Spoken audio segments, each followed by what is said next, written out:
Hey everyone, Jeremy Bennett here. Let's look at how powerful your mind is. Let's compare your mind to the most sophisticated man-made device ever created, the computer. The average computer can hold about 250,000 pictures, 20,000 songs, and hundreds of full-length videos, nowadays on something the size of my finger. Crazy. But let's compare it to your mind. Your mind can perform an estimated 10 quadrillion operations per second without you even knowing it. Wild. Ask yourself right now, what's making your blood flow throughout your veins with the perfect amount of pressure to keep you alive? What's making your heart beat right now? Are you consciously commanding your heart to beat right now? No. What's maintaining your body core temperature to the perfect degree to keep you alive? What's doing the 6 trillion things to your 60 trillion cells every single second? It's something called your subconscious mind. This is the powerhouse to who you are. Your cat has it, even your puppy has it. But of all the things that your subconscious mind can do, it can't do one thing. And this thing can help you attract good things into your life or can absolutely demolish your health. What is that one thing it can't do? It can't distinguish between a real event and something you merely think about. Sounds absolutely ridiculous, right? What happens when you have a nightmare? You wake up, your heart is pounding, you're sweating, and you're anxious beyond words. The nightmare existed in your mind. You weren't in any real danger at all. But your mind didn't know that. You physiologically reacted as if the nightmare was actually taking place in reality. There was a study conducted where a doctor hooked up an elite athlete, a professional skier, to a device that measured the athlete's muscle fibers. He told the skier to merely think about skiing down a hill without moving a muscle. The act of thinking about skiing down the hill actually made the same muscle fibers that would have actually fired off if he were to be actually skiing fire off from thoughts. This has been demonstrated time after time with the placebo effect. Group A suffering from a particular illness gets prescribed a pharmaceutical FDA-approved drug specifically designed to treat that illness. Group B suffering from the same illness gets a sugar pill, thinking it's real medication. Both groups get cured. In fact, the New England Journal of Medicine published a study involving two groups suffering from the same degenerative knee disorder. Group A had a surgery designed to scope out the knee and relieve the symptoms of the disorder. Group B, with the permission of the family, had a fake surgery. A placebo surgery, thinking that they had a real surgery. Only 3 small incisions were made in the kneecap, but no real surgery was performed. Both groups reported that the surgery was a success.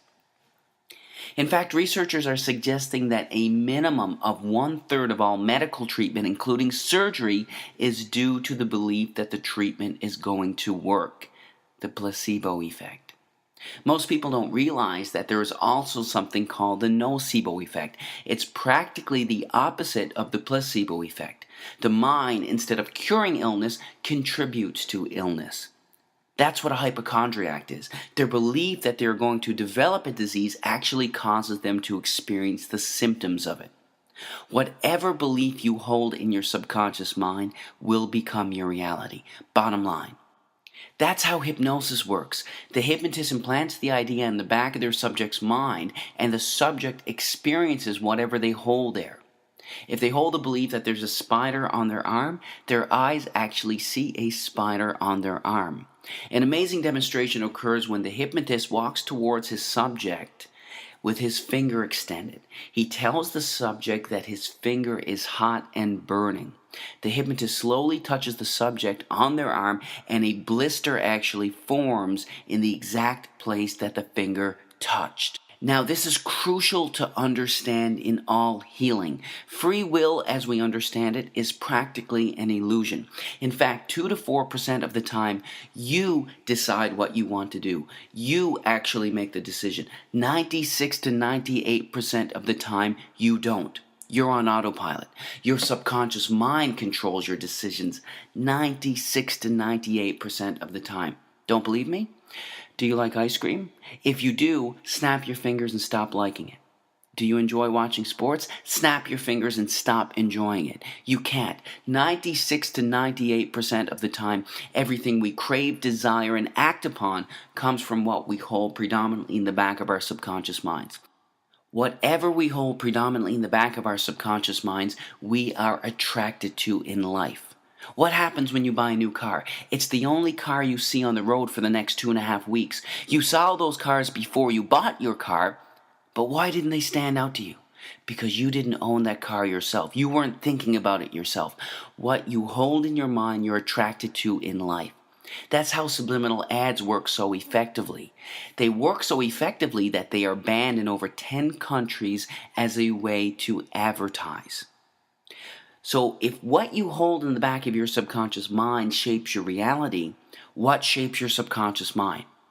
Practically everything that you're exposed to, everything that you see, hear, smell, taste, and feel is shaping your subconscious mind. Let's look at some specifics. Television. Here's a scary stat. By the time a child finishes elementary school, that child has witnessed an estimated 8,000 simulated murders on TV. All of these extremely graphic scenes are sinking back into their minds. And don't be tricked by Hollywood or cartoons. In the most important developmental years, when a child should be taught compassion and understanding, extremely intelligent minds behind the creation of perceived harmless children's cartoons are sinking violence into the back of their minds. Don't be fooled. What are you listening to on the radio? Every single word or thought you hold in your mind has a particular vibrational frequency. Negative words or intentions have slower vibrational frequencies, and positive words have higher vibrational frequencies. This is a song by Lady Gaga called Bad Romance. Some of the lyrics are, I want your drama, I want your ugly, I want your disease, I want a bad, bad romance. Our thoughts create us. We have to be extremely careful with what we are feeding our minds. Music can be beautiful and beneficial, but it can also have a negative impact on your health. Choose wisely. When I was growing up, the most violence we had on video games was Mario and Luigi jumping over turtles' heads. This is what our youth are playing today. These gruesome, extremely graphic images are sinking into the backs of their subconscious minds, weakening their immune systems and having astronomical, gradual negative effects on their health. Nobody's saying that these games are going to cause them to pick up a gun and go shoot somebody, but these games are affecting their health. There is zero doubt about that. What happens when you gossip? In order for you to gossip, you have to hold a negative memory and negative thought inside of your mind. You not only think about that negative memory, you share it with the other person that you're talking to. The second you hold negative thoughts in your mind, the biochemistry of your brain changes and you release cortisol, the stress hormone, into your blood, which then weakens your immune system, inhibits the actions of your white blood cells, increases the chances of infection, and even promotes weight gain. All from gossiping, all from your thinking. You can't gossip without hurting yourself. Remember that. But of everything you can expose yourself to, there is nothing more important than the thoughts you hold in your mind. We have on average 60,000 thoughts a day. And the reality is, not only are most of these thoughts the same thoughts we had yesterday, but they are negative thoughts, either dwelling on something bad in the past or fearing something that could potentially happen in the future. The second we have these negative thoughts, the second we release cortisol, the stress hormone, into our blood. Our thoughts create us. Most people believe that situations cause them anxiety, stress, or cause them to be depressed. The reality is this: there is absolutely no situation in the entire universe that can cause someone to experience anxiety. None.